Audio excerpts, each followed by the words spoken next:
লাগিব লাগে ক'ত লাগি আছো ক'ত নমস্কাৰ মই প্ৰীতি প্ৰিয়দৰ্শিনী এইখন দেশৰ এগৰাকী সাধাৰণ নাগৰিক কিন্তু এগৰাকী সচেতন ভোটাৰ হোৱাৰ লগতে এগৰাকী স্বাভিমানী অসমীয়া অলপতে এটা মন্তব্য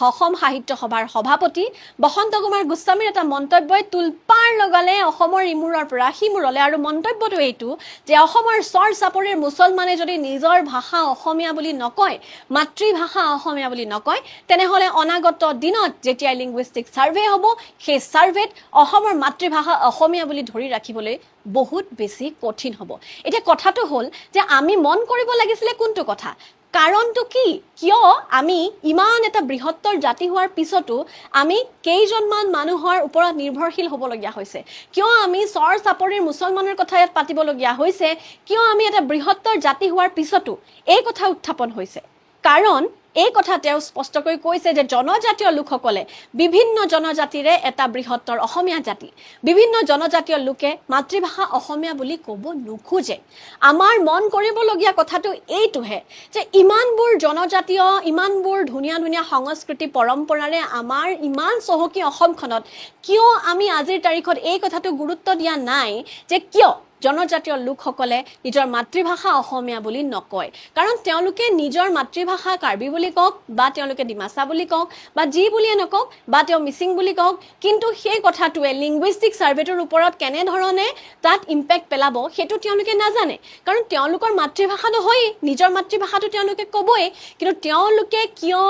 নিজৰ মাতৃভাষাটো অসমীয়া বুলি ক'বলৈ বাদ দিলে প্ৰথম কথা এটা কথা মন কৰিব আমি যদি ইতিহাসলৈ ঘূৰি চাওঁ যে বাৰে বাৰে যিসমূহ জনজাতীয় লোক আছে তেওঁলোকক এলাগি কৰি অহা দেখা গ'ল কোনে আমি যদি ক্লাছিফিকেশ্যনটো চাওঁ সমাজখনৰ যিটো ক্লাছিফিকেশ্যন প্ৰথমতে ব্ৰাহ্মণবাদৰ কথা আহে তাৰপিছত জনজাতিৰ কথা আহে ক্ষত্ৰিয়সকলৰ কথা আহে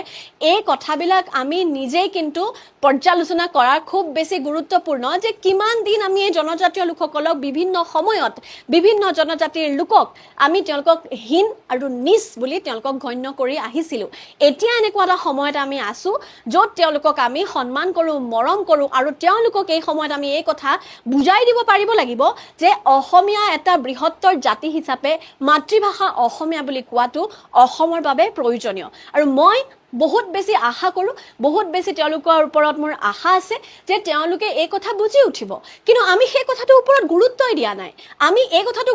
গুৰুত্ব দিয়া নাই যে অসমীয়া জাতি হিচাপে আমি যদি নিজকে নিজে মজবুত নকৰোঁ জনজাতিসমূহৰ মাজত যদি এটা মিলা প্ৰীতিৰ ভাৱ নাহে সকলো যদি একেলগে অসমীয়া জাতি নহয় তেনেহ'লে প্ৰত্যেকটো জৰীপতে প্ৰত্যেকটো ছাৰ্ভেতে আমি এনেধৰণে সেইসকল এটা পাৰ্টিকুলাৰ কমিউনিটিৰ ওপৰত আমি তাত তেওঁলোকৰ ওপৰত নিৰ্ভৰশীল হৈ থাকিব লাগিব তেওঁলোকৰ ওপৰত নিৰ্ভৰশীল হৈ থাকিবলগীয়াটোৰ বাবে জগৰীয়া কোন জগৰীয়া আমি নিজেই দল সংগঠন বুলি নকওঁ দল সংগঠনত সেই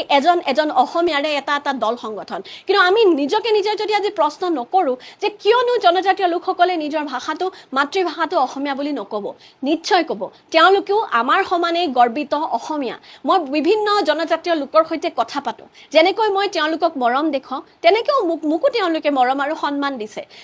যিকোনো এটা জনজাতিৰ নাম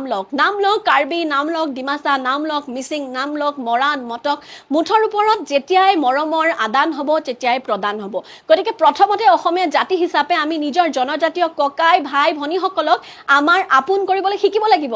আমাক কোনে অসমীয়া বুলি নক'লে আমাৰ অসুবিধা হ'ব সেইটো কথাতকৈ আমাৰ নিজৰ ভাই ককাইজনে কিয় অসমীয়া বুলি ক'বলৈ টান পাইছে মাতৃভাষা সেই কথাটোৰ ওপৰত গুৰুত্ব আৰোপ কৰিব লাগিব সদৌ অসম ছাত্ৰ সন্থাই নহয় অসম সাহিত্য সভায়ো সেই কথাটোৰ ওপৰত গুৰুত্ব আৰোপ কৰিব লাগিব যে তেওঁলোকৰ যেতিয়া সমস্যা হৈছে তেওঁলোকৰ লগত যদি বৃহত্তৰ অসমীয়া জাতি হিচাপে প্ৰত্যেকটো জনজাতিয়ে ইটোৱে সিটোৰ সৈতে লগ দি পেলাই খোজ দিয়ে তেনেহ'লে নিশ্চয় এনেকুৱা এটা দিন আহিব যেতিয়া প্ৰত্যেকটো জনজাতিয়েও আমাক তেনেকৈ সহায় কৰিব আৰু মই ভাবোঁ যে তেওঁলোকৰ বাবে আমাৰ ধৰণেই গুৰুত্বপূৰ্ণ অসমত অসমীয়া ভাষাৰ প্ৰভুত্ব থকাটো গতিকে কোনখিনি এটা পাৰ্টিকুলাৰ কমিউনিটিৰ কথা তেওঁলোকে কৈছে যে চৰ চাপৰিৰ মুছলমানে যদি নকয় চৰ চাপৰিৰ মুছলমানে যদি অসমীয়া ভাষাটোক অসমীয়া বুলি নকয় তেওঁলোকেতো ক'বই লাগে কাৰণ তেওঁলোকো অসমত আছে তেওঁলোকক এতিয়াও কোনো ধৰণে তেওঁলোকক বাংলাদেশী বা তেওঁলোকক সন্দেহযুক্ত নাগৰিক বুলি প্ৰমাণ কৰিব যেতিয়ালৈ নোৱাৰিব তেতিয়ালৈতো তেওঁলোকক ইয়াত থাকিবলৈ দিব লাগিব আৰু সেই প্ৰমাণ কৰাৰ প্ৰক্ৰিয়াটো কাৰ ওচৰত আছে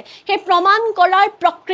প্ৰমাণ কৰাৰ শক্তিখিনি চৰকাৰৰ ওচৰত আছে সেই প্ৰমাণ কৰাৰ প্ৰক্ৰিয়াটোৰ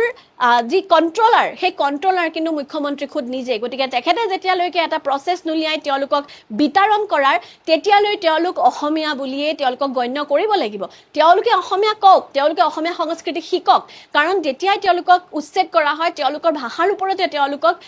তাত জাজ কৰা হয় তেওঁলোকক তাত বিভিন্ন ধৰণৰ মন্তব্য প্ৰদান কৰা হয় গতিকে অসমত থকালৈকে অসমীয়া কোৱাটো এটা উচিত কথা তেওঁলোকে অসমীয়া শিকিব লাগিব মাতৃভাষা অসমীয়া বুলি ক'ব লাগিব কিন্তু তাৰ লগে লগে এই কথাও আমি মনত ৰাখিব লাগিব যে আমাৰ জনজাতীয় ভাই ভনীসকলে আমাক সহায় কৰিব আমাক মৰম দিব আমাক সন্মান দিব বৃহত্তৰ অসমীয়া জাতিটোৰ ৰক্ষা তেওঁলোকৰ বাবেও এটা ডাঙৰ কৰ্তব্য গতিকে আমাৰ মাজত যিবোৰ ভেদভাৱ আছে সেইবিলাকক প্ৰথমতে দূৰ কৰক এই যে এটা পাৰ্থক্য আছে প্ৰত্যেকটো জনজাতিৰ মাজত তাৰ মাজত এডাল হাকুৰ প্ৰয়োজন হৈছে বৃহত্তৰ অসমীয়া জাতি হিচাপে খিলঞ্জীয়া হিচাপে যদিহে আপোনালোকে এনেবোৰ কথাৰ চৰ্চাৰ পৰা আঁতৰত থাকিব বিচাৰিছে সেয়া মোৰ এটা নিজা পৰ্যবেক্ষণ নিশ্চিতভাৱে মোৰ মতামতত আপোনাৰ মতভেদ হ'ব পাৰে গতিকে এই কথাখিনি মই মোৰ যিখিনি মনলৈ অহা কথা সেই কথা হিচাপেহে আপোনালোকৰ লগত মই